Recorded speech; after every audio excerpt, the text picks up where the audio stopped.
guys, it's great to be back filming again. The last time we got in touch with all of you were at their women's night, and that was so much fun. We didn't know what to expect, but I think we might be having another one because we all had a good time. It was didn't a we? good turnout. Yeah. It was good. I think a lot of the things we were chatting about on the night was family connection. We had Annette McCready with us again, and she was just brilliant. She had so much insight. Yeah. So one great question we heard on the night was, how do you foster great sibling relationships and connection? And I thought that would be a great video for us to just chat about our own experience. So I guess for you guys, how have you always had a great family dynamic? Has it always been good? Where have you started from? And I guess where are we at now, kind of thing?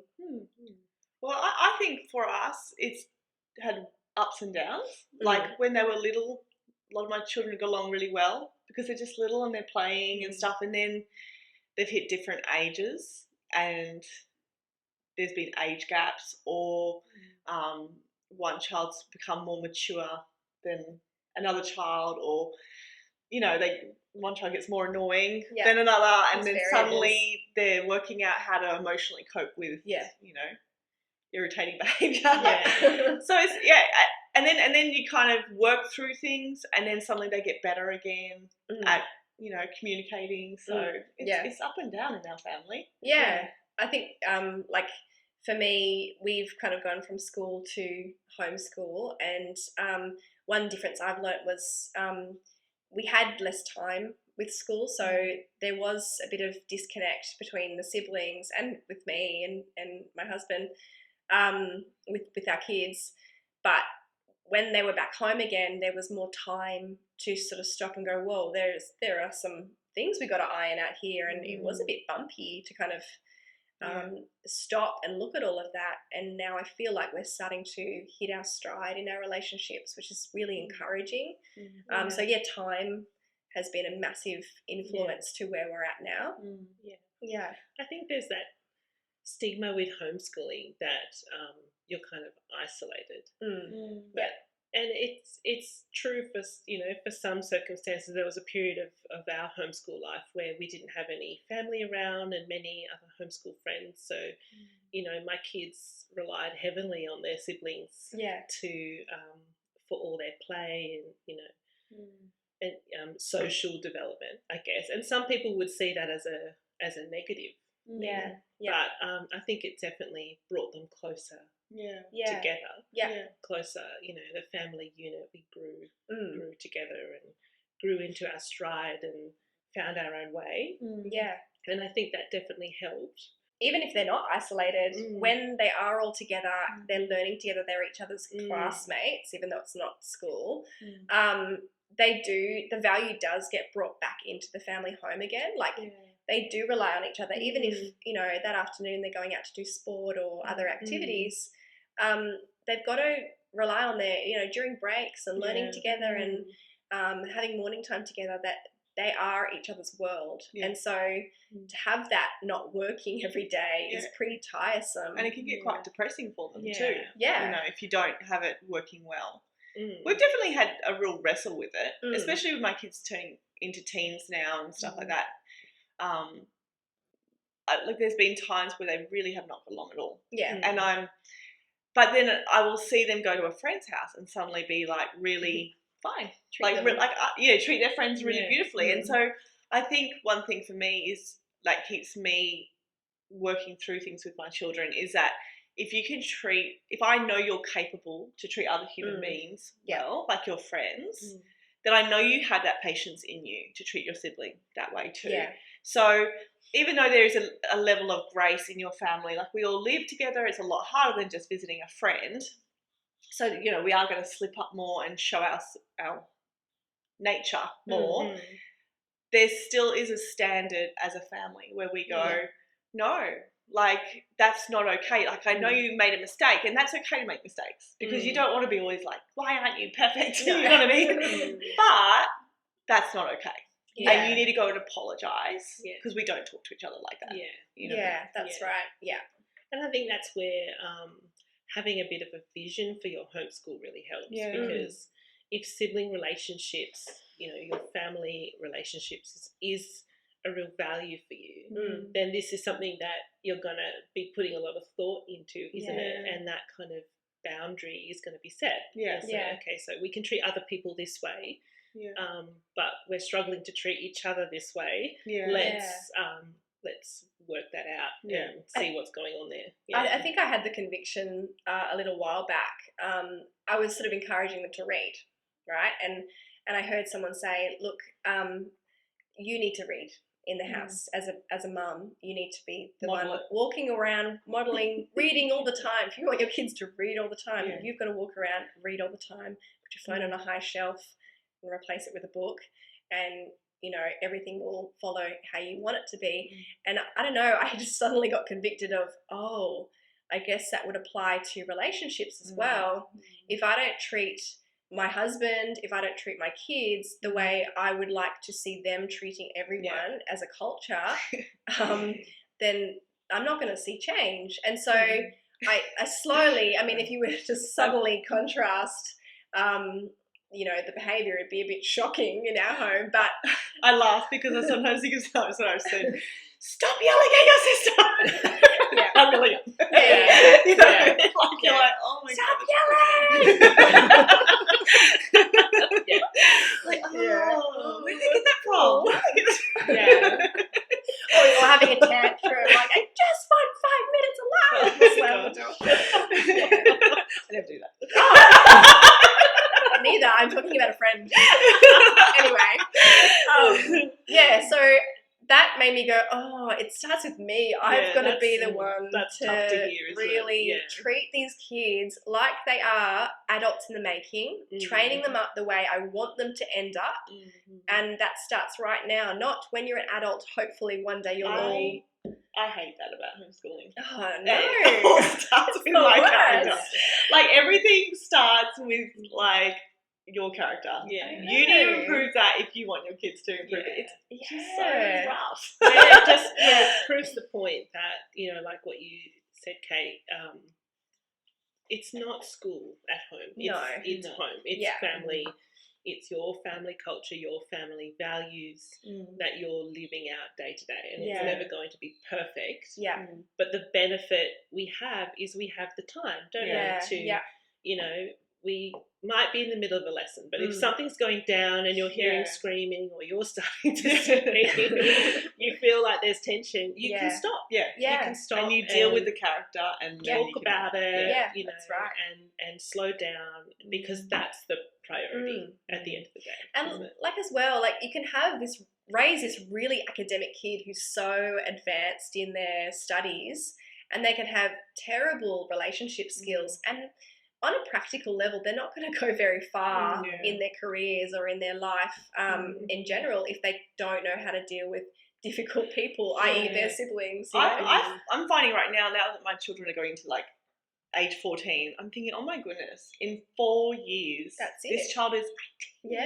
And that freaks me out a little bit, because I just think, like, it's age appropriate, but like how you're acting right now, it won't cut it in the workforce. That's right. So even though I feel like, I'm on you about this, then no one is going to be like, oh, he's having a bad day. Or, you know what I mean? Like, it's like, I have to deal with this with you now because I want you to succeed. I want you to do well. You're doing it out of love. And you can't treat people like this. You know? That's right. No one's going to be sweet to you and give you time to chill out. And in saying that, like, I guess my next point would be, expect the very best for your home. Don't kind of reason it off to, they're just kids. That's what they do. Siblings fight. I mean, me and you growing up, we fought, we slammed doors in each other's faces. No, so you slammed doors in my faces, older sister. I wanted to play with you so badly. But that was normal. Let's stop and talk about it. I think I've got some unresolved issues here that Kate needs to deal with. I don't want to talk about it right now. I remember it. But that was normal. That was normal behaviour. And in our household, it's like, oh, look, teenagers, kids, that's what they do. But we have the value, we've got the gift of time in our household as homeschoolers. For me, I want to honour that gift of time that we've got. I want to kind of expect the best from my kids. And when you have time, you can expect that. You can expect more. I think not only time for you and the kids, but time for you as a mother to process what's going on. Because sometimes there's a rift going on with kids. And if I actually sit down and work it out, I go, okay, this kid's holding a grudge about something. Something's going on here, and this kid is resentful. Yeah, there's a trend here. So I've had moments with my kids where I've gone, okay, there's a heart issue here.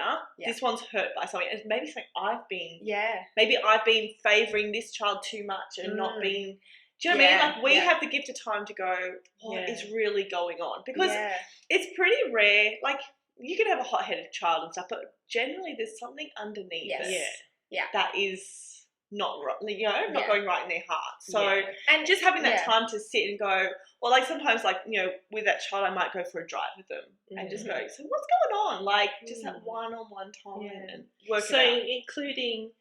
Including relationship building in your homeschool. Like so often as homeschool mums, we love to go on about curriculum, we love to talk about our schedules and our plans and ideas and our books and blah, blah, blah. But we don't often talk about how are we prioritising relationships in our homeschool. I would say it kind of encompasses the whole of your school life. And in fact, it disrupts it when it needs to. And it should disrupt it when it needs to. Your character and your spirit and your relationships, they need to take priority. This is my opinion. They need to take priority over your academics. Absolutely. Because your academics are going to, look, sure, they might get you a degree one day. That's great. But if you don't have people, you're miserable. And if you can't sustain relationships, that's a tragedy. And I think it's like, I remember going to a Mum's Heart conference once, and one of the mums said, if there's a character issue, like a big character issue, stop. It's not more important than maths. It's not more important than maths. And I really like that. It gave me permission to go, I don't have to keep ploughing through. Like, when you go, no, we need to get this done. But then you're like, but we're hating it. We're hating this. We're right now. So grumpy at each other. Like, stop what you're doing. Work out the problem. And even if you don't get maths on that day, it's okay. Work out what is going on, because I bet you the next day is going to be much nicer. And like, it's funny, I was talking to another mum who I really respect, and I love her parenting style and everything. And she was saying she's just an unashamed helicopter parent when it comes to her kids' relationships. So she's sort of listening at the door, listening to their little chat. If it goes sour, she'll be like, can we talk about the way you're talking to each other? And she'll pull them out. And at first I'm thinking, oh, that's a bit over the top. But then I'm thinking, no, these guys, like if you're imagining like a tree, these guys are little plants, and they could just go totally the wrong way if you just let them, or they can go exactly the way you intend for them to go in their relationships if you just stay on top of it. And again, expect the best when it comes to the relationships with each other. Like just pull it out, just address it. It doesn't. You've got the opportunities to address it. But I think like with the level of grace too, to go, I stuff up too. Oh yeah, absolutely. Do you know what I mean? Like I'm always telling my kids, I do the same thing. Yeah. Well, they see it. It is so hard. They see it all like the time. I'm always saying, like, I know this is hard because you see me, I yell, I lose my cool. Yeah. And I'm saying sorry to you when I do that, but we have to stop and pull it back in. Yeah. Because it's, like that wild horse, like you need to rein it back in, Yeah.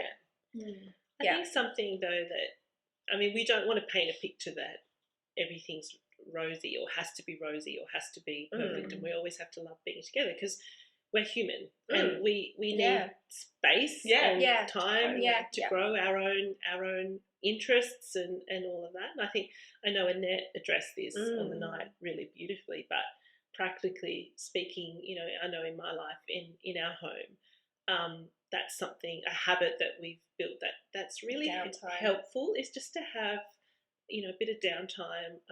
I'll be honest, for us, we do our screen time in that downtime, but it just means everyone gets space. And once it's there's boundaries and there's limits and blah blah blah. Once it's done, everyone's we come together, we have afternoon tea, and we're kind of refreshed and we're ready to pick up relationship again.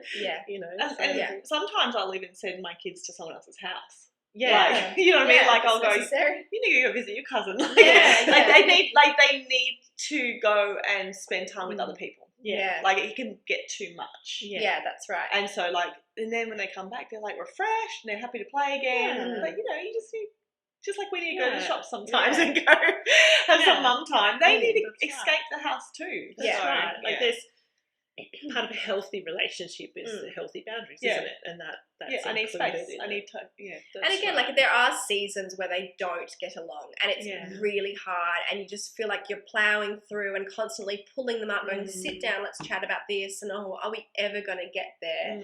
But I guess what I've noticed recently is I've been doing that for years, well, not years, a few solid years now. And I've just started to realize, oh my gosh, it's working. They're now starting to act on what they've been pulled up on constantly, and it's now starting to hit a stride, and they're starting to respect each other and talk each other out. Like so, you know, if one of them wants a break, it won't be a slam door now. It'll be, hey, guys, I just need 10 minutes.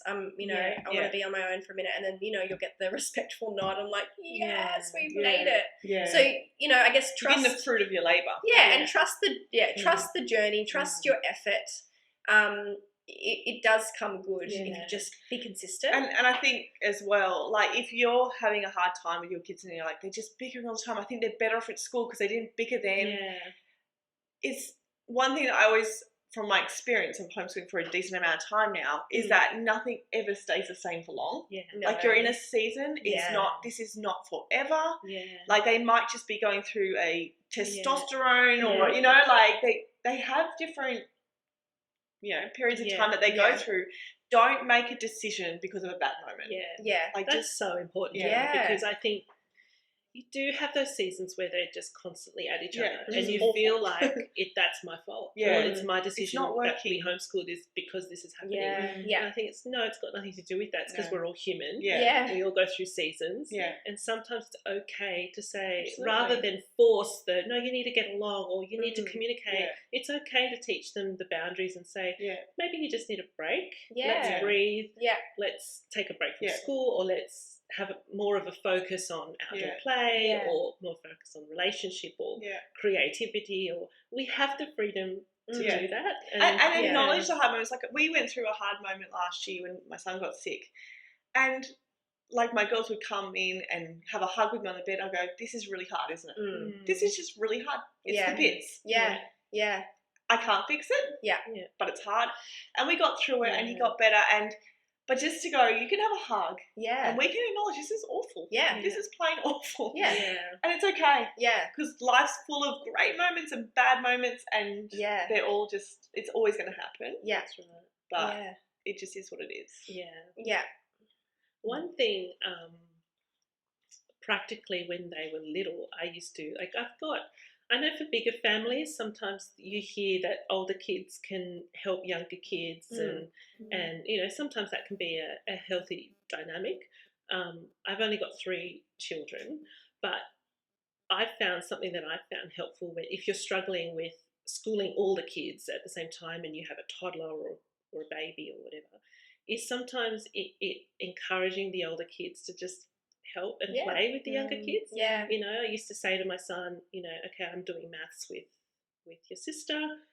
You're going to play with you know, with your little sister, and no pressure, like nothing serious, but I might get a special activity out or a special toy that you're going to do this together, and it's just moments like that where older kids can build relationship with even little kids, and you'll see. Do you know, when I do that, I often try to encourage them at the end and go, that was so beautiful. I was watching you, and you're so good with her. Like, just giving that encouragement. They go, oh, I'm actually really needed here. You know what I mean? Acknowledging when you see them and being really kind to each other. That's right. And I know this isn't maybe a popular opinion, but I acknowledge both. If I see that they're on a really bad trend of behaviour with each other, I'll kind of pull them out and go, hey, this doesn't suit you. What you're doing the past 3 days, it doesn't suit you. I need it to change, and it looks like this and this and this, and you know, go on, off you go. And for us, we, you know, have faith. We sort of say, go and pray about it. Go and have a good look at the things you can change. And then later when it, hopefully does correct, then you acknowledge, hey, I see that you've been working on being kind or being patient with your little brother or so on. Good job, you've done a good job there, kind of thing. So it's like you're their coach. Yeah. I guess in That's everything, what I had in my mind too. you're coaching them constantly, because relationships, even though they're necessary, they are so hard. They take constant work.